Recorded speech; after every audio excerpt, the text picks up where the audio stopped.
ബോധം നമുക്കുണ്ടാവണം. ഇങ്ങനെ മറ്റുള്ളവർക്ക് മാപ്പ് കൊടുക്കുന്ന സ്വഭാവം ഒരാളിൽ ഉണ്ടെങ്കിൽ അയാൾക്ക് കിട്ടുന്ന കൂലി എത്ര എന്ന് അള്ളാഹുവിന് മാത്രമേ അറിയുള്ളൂ. അള്ളാഹു നമ്മളെ സ്വഭാവം നന്നാക്കി തരട്ടെ. 2, എത്രയാണ് കൂലി എന്ന് എത്രയായാലും തിട്ടപ്പെടുത്താൻ പറ്റാത്ത രണ്ടാമത്തെ നന്മ അസ്വബർ, ക്ഷമ. ക്ഷമ 3 വിധത്തിലാണ്. ഒന്ന്, നന്മ ചെയ്യാനുള്ള ക്ഷമ. അത് കുറച്ച് റിസ്ക് ഉള്ള ക്ഷമയാണ്. നന്മ ചെയ്യാനുള്ള ക്ഷമ. ഉദാഹരണത്തിന് പാതിരാത്രി എഴുന്നേറ്റ് ബാത്റൂമിൽ പോയി തണുത്ത വെള്ളം കൊണ്ട് വുളു എടുത്ത് നിസ്കരിക്കണമെങ്കിൽ ബെഡുമെന്ന് ആ പറ്റി പിടിച്ച ഫെവിക്കോളിനേക്കാൾ സ്റ്റിക്കുള്ള അതിൽ നിന്നൊന്ന് പറിച്ചെടുക്കണമെങ്കിൽ പെരുത്ത് ക്ഷമ വേണം. ശരിക്കും ബുദ്ധിയുള്ള മഹാന്മാർക്ക് വലിയ റിസ്ക് ഒന്നും ആയിരുന്നില്ല. കാരണം ആയിരക്കണക്കിന് കിലോമീറ്റർ യാത്ര ചെയ്യാനുള്ള സിറാത്ത് പാലത്തിൽ നിന്ന് രക്ഷപ്പെടാനാണ് തഹജ്ജുദ് നിസ്കാരം. എത്രയോ കൊല്ലം സഞ്ചരിക്കാനുണ്ട് സിറാത്ത് പാലത്തിൽ. ആ പാലത്തിലൂടെയുള്ള നടത്തം ഒഴിവായി കിട്ടും തഹജ്ജുദ് നിസ്കരിക്കുന്നവർക്ക്. രക്ഷപ്പെടുക ആഖിറത്തിൽ. തഹജ്ജുദ് നിസ്കാരത്തിനാണെങ്കിൽ ചെറിയ റിസ്ക്കേ ഉള്ളൂ. ബെഡ്റൂമെന്ന് എഴുന്നേറ്റ് അറ്റാച്ച്ഡ് ബാത്റൂമിലേക്ക് പോകാൻ ആകെ 5 സ്റ്റെപ്പേ ഉള്ളൂ. പിന്നെ ആ നനഞ്ഞ ചെരുപ്പിടലോട് കൂടി ഉറക്ക് പോവുകയും ചെയ്യും. ശരിക്കും ബുദ്ധി ഉണ്ടെങ്കിൽ അതാ ചെയ്യേണ്ടത് അല്ലേ? അതാ ചെയ്യേണ്ടത്, ശരിക്കും അതാ ചെയ്യേണ്ടത്. പക്ഷെ അതിന് കുറച്ച് ക്ഷമ വേണം. രാത്രി ഉറങ്ങാൻ നേരത്ത് വുളു എടുക്കൽ സുന്നത്താണ്, അതെടുക്കണം, ക്ഷമ വേണം. ഇല്ലെങ്കിൽ ഇഷാൻ്റെ വുളു ഇല്ലേ? ഉണ്ടല്ലോ അല്ലേ? ഉണ്ടാവുമല്ലോ, മുറിട്ടില്ലല്ലോ അല്ലേ? ഇല്ല, മുറിയാൻ എൻ്റെ വുളു അങ്ങനെ മുറിയില്ലല്ലോ. ചിലയാളുടെ വുളു കൊല്ലങ്ങളോളം മുറിയൂല. ഇബ്രാഹിം ഇബ്നു അദ്ഹം റളിയല്ലാഹു അൻഹുവിന് വയറുവേദന വന്നിട്ട് വയറ്റിന്ന് വല്ലാണ്ട് പോകാൻ തുടങ്ങി. മഹാനവറുകൾക്ക് അസഹ്യമായ വയറുവേദന. വുളു എടുത്ത് 2 റക്അത്ത് വുളുവിൻ്റെ സുന്നത്ത് നിസ്കാരം നിസ്കരിച്ചിട്ട് കിടന്നു. വയറുവേദന കൊണ്ട് പിന്നെ ഉറക്കത്ത് നിന്ന് നെട്ടി ഉറങ്ങിയല്ലോ. കാരണം 2 ശത്രുക്കൾ എപ്പോഴും ചുറ്റുവട്ടിയാണെങ്കിൽ കുറച്ച് റിസ്ക് ഉണ്ട്. അതിന് ക്ഷമ ഉണ്ടാവണം. രണ്ടാമത്തെ ക്ഷമയാണ് എന്തെങ്കിലും അസുഖം വന്നാൽ, ബുദ്ധിമുട്ട് വന്നാൽ ക്ഷമിക്കുക. യഥാർത്ഥത്തിൽ എന്തെങ്കിലുമൊക്കെ അസുഖം വരുന്നത് നമ്മുടെ ദോഷം പൊറുക്കാനും കൂടിയാണ്.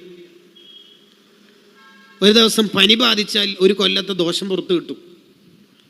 പൊറുതി കേട് കാണിക്കരുത്. മൂഡ് ഓഫ് എന്ന സ്റ്റാറ്റസ് ഇടരുത്. ആരോടും പരാതി പറയരുത്. ഹനഫ് റളിയല്ലാഹു അൻഹുവിനെ 30 കൊല്ലം പല്ലുവേദനയായിട്ട് ആരോടും പറഞ്ഞിട്ടില്ലെന്ന് ചരിത്രത്തിൽ കാണാം. പിന്നെ എങ്ങനെ അത് പുറത്തെത്തിയതെന്ന് വെച്ചാൽ, ഓരോ കുടുംബത്തിൽപ്പെട്ട ഒരാൾ ഈ പല്ലുവേദന വന്ന അസുഖമായപ്പം പറഞ്ഞു കൊടുക്കുക, നിന്നോട് മാത്രമേ ഞാനൊരു കാര്യം പറയാം, എനിക്ക് 30 കൊല്ലം ഈ വേദന എടുത്തിട്ട് ഒരാളോട് പറഞ്ഞില്ല. ഒരു രാത്രി ഇത് വരുമ്പോഴേക്ക് ഇങ്ങനെ നിലവിളിക്കരുത് കേട്ടോ എന്ന് പറഞ്ഞു കൊടുക്കുന്നുണ്ട്. എന്തെങ്കിലുമൊക്കെ ബുദ്ധിമുട്ട് വന്നാൽ ക്ഷമിക്കുക. അതിന് അല്ലാഹു വലിയ പ്രതിഫലം തരും, എണ്ണമറ്റ കൂലി ഉണ്ടാവും. 3-മത്തേത് തെറ്റ് ചെയ്യാതിരിക്കാനുള്ള ക്ഷമ. ഒറ്റക്കേ ഉള്ളൂ, വൈഫൈ ഉണ്ട് വീട്ടിൽ, ബിരിയാണി വെച്ചിട്ടുള്ള മസ്തിലാണുള്ളത്, റൂമിലാണെങ്കിൽ ആരുമില്ല, നെറ്റ് തുറന്നാൽ എല്ലാ ഹറാമിനും സാധ്യത ഉണ്ട്.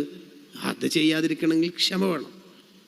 കൈക്കൂലി തരാം, നീ ഒന്ന് അതൊന്ന് ശരിയാക്കി തരണമെന്ന് വേറൊരാൾ പറയുന്നു. CCTV ഇല്ലതാനും വാങ്ങുന്നതാരും കാണൂല, വാങ്ങാതിരിക്കാൻ ക്ഷമ വേണം. ഹായ് എന്ന് പറഞ്ഞിട്ടൊരു പെണ്ണ് ചാറ്റ് ചെയ്യുന്നു, ആരും ഇല്ല, കാണാൻ സാധ്യതയില്ല. അങ്ങനെയാണെങ്കിൽ ആ നമ്പർ എങ്കിൽ 2 ഓപ്ഷനേ അവിടെ ഉള്ളൂ, വേറെ ഓപ്ഷൻ ഒരു നിലക്കുണ്ടാവില്ല. എന്നിട്ടും മൂപ്പര് തെറ്റ് തുടരുകയാണെങ്കിൽ അത് ധിക്കാരാണ്. അല്ലാഹ് കണ്ടാലെന്നാ ലൈഫ് ഫോർ എൻജോയ്, ജീവിതം അടിച്ചു പൊളിക്കാനുള്ളതല്ലേ. My life is my choice, എൻ്റെ കാര്യം ഞാൻ നോക്കും. ഞാനൊരു പെണ്ണിനെ കണ്ടിട്ടുണ്ട്, ഉപ്പ സമ്മതിക്കട്ടെ സമ്മതിക്കാതിരിക്കട്ടെ, കണ്ടോ? അതാണല്ല ഒരു ധിക്കാര സ്വരാണ് അതിന്. അല്ലാഹ് കണ്ടാലെന്നാ. അല്ലെങ്കിൽ പിന്നെ നെക്സ്റ്റ് ഓപ്ഷൻ ഉള്ളത്, ഇയാൾ ചിന്തിക്കുന്നത് അല്ലാഹ് കാണുന്നില്ല എന്നാണ് ഈ തെറ്റ് ചെയ്യുമ്പോൾ. കാരണം വാതിലടച്ചിട്ടുണ്ട്, കുറ്റിയിട്ടിട്ടുണ്ട്, നമ്പർ ലോക്കും ഉണ്ട്, ഫിംഗർ പ്രിൻറ്റും ഉണ്ട്, പിന്നെ തെറ്റ് കണ്ടപാട് മൊബൈലിൽ നിന്ന് ഡിലീറ്റ് ആക്കുന്നുണ്ട്. അങ്ങനെ അല്ലാഹ് കാണല്? അത് ഒരു തരം കുഫ്റുമാണ്. കാരണം കാഴ്ചയില്ലാത്ത അള്ളാഹുലാണ് മൂപ്പരെ വിശ്വാസം. മൂപ്പര് 4-ാം ക്ലാസ്സിലുണ്ടാകുമ്പോൾ 7-ാം വയസ്സിലുണ്ടാകുമ്പോൾ പഠിച്ചത് സമീഉൽ ബസീർ വൽ മുതകല്ലിമു, എല്ലാം കാണുന്ന അള്ളാഹ്. 10 കൊല്ലം കഴിഞ്ഞിട്ട് മൂപ്പർക്ക് 17-ാം വയസ്സാകുമ്പോൾ അള്ളാഹ്ക്ക് കാഴ്ച പോയി. അങ്ങനത്തെ അള്ളാഹ്ല വിശ്വസിക്കുന്നെങ്കിൽ മോനെ നീ എങ്ങനെ മുസ്ലിമായിട്ട് മരിക്കുക? അപ്പൊ ഇതല്ലാതെ വേറെ ഓപ്ഷൻ ഇല്ലല്ലോ. പിന്നെ എങ്ങനെ ഒരാൾ തെറ്റ് ചെയ്യുക? എങ്ങനെ തെറ്റ് ചെയ്യുക? ഇല്ല. അപ്പൊ തെറ്റ് ചെയ്യാതിരിക്കണമെങ്കിൽ ശരീരത്തിന് അങ്ങോട്ട് പിടിച്ചു വെക്കണം. അതൊരു തരം ക്ഷമയാണ്. മൂന്നാമത്താണ് നമ്മളെ വിഷയം. കൂലി എത്ര എന്ന് പറയാൻ പറ്റാത്ത മൂന്നാമത്തെ നന്മയാണ് അസ്സൗം, നോമ്പ്. അതാണ് നബി സല്ലല്ലാഹു അലൈഹി വസല്ലം തങ്ങൾ ഖുദ്സിയായ ഹദീസ് നമുക്ക് പഠിപ്പിച്ചു തരുന്നു.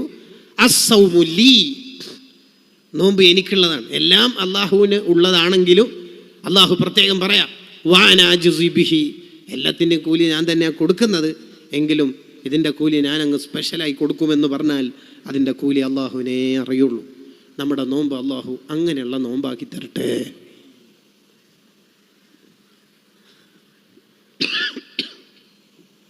അപ്പം നോമ്പുകാരൻ്റെ കർമ്മങ്ങൾ വർദ്ധിത മൂല്യമുള്ളതായിരിക്കും. എന്ത് ചെയ്താലും കൂലി കൂടുതലായിരിക്കും. എന്തിനാണ് ചില നന്മകൾക്ക് അള്ളാഹു ഇങ്ങനെ കൂലി കൂടുതൽ തരുന്നത്? ഒന്നിന് 10, ഒന്നിന് 70, ഒന്നിന് 700, ഒന്നിന് 7000, ഒന്നിന് 70,000, ഒന്നിന് എത്ര കൂലി എന്ന് അള്ളാഹ്ക്കല്ലാണ്ട് അറിയില്ല. എന്തിനാണ് ഇങ്ങനെ കൂലി കൂടുതൽ തരുന്നതിൻ്റെ താല്പര്യം എന്താണ് എന്ന് ഇമാം നൈസാബൂരി റളിയല്ലാഹുവിനോട് ഒരു ചോദ്യം ഉണ്ട്. അതിന് മഹാൻ നൽകുന്ന മറുപടി ശരിക്കും ശ്രദ്ധിക്കണം. ഇത് അള്ളാഹുവിൻ്റെ ഫളിലാണ്, അള്ളാഹുവിൻ്റെ ഔദാര്യമാണ്. അടിമകളെ എങ്ങനെയെങ്കിലുമൊക്കെ രക്ഷപ്പെടുത്താനുള്ള അള്ളാഹുവിൻ്റെ ഹിക്മത്താണത്.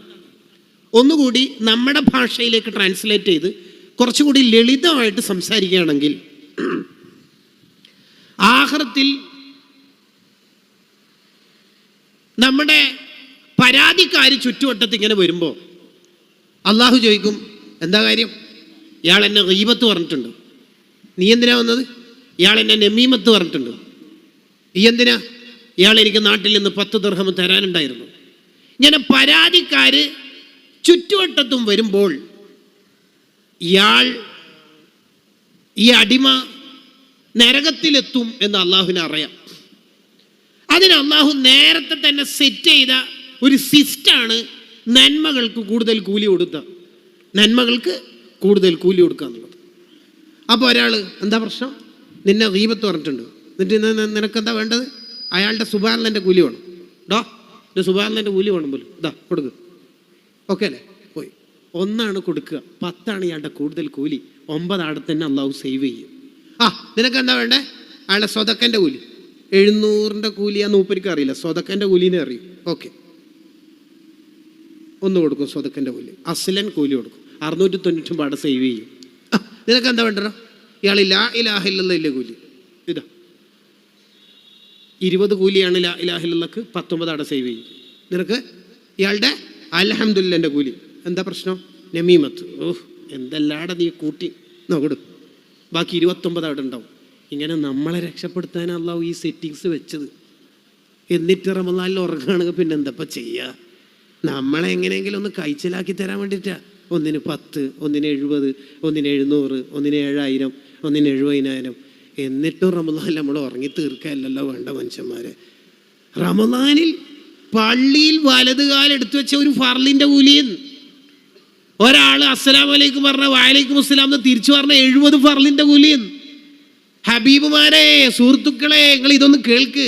1000കണക്കിന് സുന്നത്ത് റമദാൻ അല്ലാത്ത കാലത്ത് ചെയ്താൽ ഒരു ഫർളിൻ്റെ കൂലി കിട്ടും നമ്മൾക്ക്. ഒരാൾ സുബീക്കുമ്പോൾ എണീച്ച് 2 പാതിരാക്ക് 11:30 വരെ 12:30 വരെ നിസ്കരിച്ചിട്ട് 2000 റക്അത്ത്. മൂപ്പര് അന്ന് സുബി മറന്നുപോയി. ഈ സുബീൻ്റെ പകരാവോ ഈ 2000 റക്അത്ത്? ഇങ്ങനെ സുന്നത്തിൻ്റെ കൂലി, സുന്നത്തിന് അള്ളാഹു ഫർളിൻ്റെ കൂലി, ഒരു ഫർളിന് 70 ഫർളിൻ്റെ കൂലി. അങ്ങനത്തെ 11 ദിവസം നമുക്ക് കഴിഞ്ഞില്ലേ? ഇനി എന്താ നമ്മൾ ചെയ്യാൻ പോണത്? ഇപ്പം ഈ പ്രഭാഷണം കഴിഞ്ഞിട്ട് വീട്ടിലെത്തിയിട്ട് എന്താ ചെയ്യാൻ പോകുന്നത്? കുറച്ചൊരു 3 പേജ് ഖുർആൻ ഓതിയിട്ട് ഉറങ്ങണം. എന്തുകൊണ്ട്? രാവിലെ പ്രസംഗത്തിന് പറ്റിയിരുന്നില്ലേ മുതലാണ്ട് അല്ലേ? ഇത് എത്ര വരെ നമ്മൾ ഉറങ്ങി തീർക്കൽ സംഭവം? ഹദ്ദാദ് ഇമാമ് പറഞ്ഞല്ലോ, റമളാനിൻ്റെ ആത്മീയത ഒരാൾക്ക് ലഭിക്കണം എന്നുണ്ടെങ്കിൽ അയാൾ ഉറക്കവും ഭക്ഷണവും കുറക്കണം. ഷാറാൻ ഇമാമ് പറഞ്ഞല്ലോ, രാത്രി നന്നായി റമദാൻ രാത്രികളിൽ നന്നായി ഫുഡ് കഴിക്കുന്ന ആളാണെങ്കിൽ അയാൾ നോമ്പ് നോക്കാത്തവനെ പോലെയാണ്. അപ്പം നമുക്ക് ഒരു തിരിച്ചറിവ് ഉണ്ടാവണം. റമദാന്റെ മഹത്വങ്ങൾ ബോധ്യപ്പെട്ട ഒരാൾക്കും എന്ത് തോന്നൂല, റമദാൻ ഒന്ന് തീരണമെന്ന് വിചാരിക്കൂല. റമദാൻ കഴിഞ്ഞാൽ 6 മാസക്കാലം മഹാന്മാര് ദ്വാരക്കോത്രേ, ഈ കഴിഞ്ഞ റമദാൻ നീ എന്നിൽ നിന്ന് സ്വീകരിക്കണേ എന്ന്. പിന്നീടുള്ള മാസങ്ങൾ ദ്വാരക്കും, അടുത്ത കൊല്ലത്തെ റമദാൻ എനിക്ക് തരണേ എന്ന്. മഹാന്മാരുടെ നാവിൽ 12 മാസക്കാലവും ഉള്ള ദുആയിൽ ഇടം പിടിച്ചു റമദാൻ. റബിഹ മൻ റബിഹ, ലാഭം കൊയ്തവർ കൊയ്തു, ഖസ്റ മൻ ഖസ്റ, നഷ്ടപ്പെട്ടവർക്ക് നഷ്ടപ്പെട്ടു. ഇതൊരു മാർക്കറ്റാണ്. ബുദ്ധിയോടെ പണിയെടുത്താൽ ഓരോ നന്മകൾക്ക് എത്രയാ കൂലി. നമ്മൾ ആഖിറത്തെ രക്ഷപ്പെടുത്താനല്ലേ ഈ സിസ്റ്റം അല്ലാഹു വെച്ചത്. ആ ബോധ്യം നമുക്കുണ്ടാവണം. അള്ളാഹു റമദാൻ അനുകൂലമായി നിൽക്കുന്നവരിൽ നമ്മെ എല്ലാവരെയും ഉൾപ്പെടുത്തി തരുമാറാവട്ടെ. ഞാൻ എൻ്റെ പ്രഭാഷണം നീട്ടിക്കൊണ്ടുപോവുകയല്ല. ആ ബോൾമാറിലെ സംഘാടകരാരെങ്കിലും ഇവിടെ വന്നിനോ? ഇല്ല വന്നിട്ടില്ല. ഓക്കെ. അപ്പോൾ പറഞ്ഞു വന്നത്, റമദാനെ കുറിച്ച് നമ്മൾ പഠിക്കണം.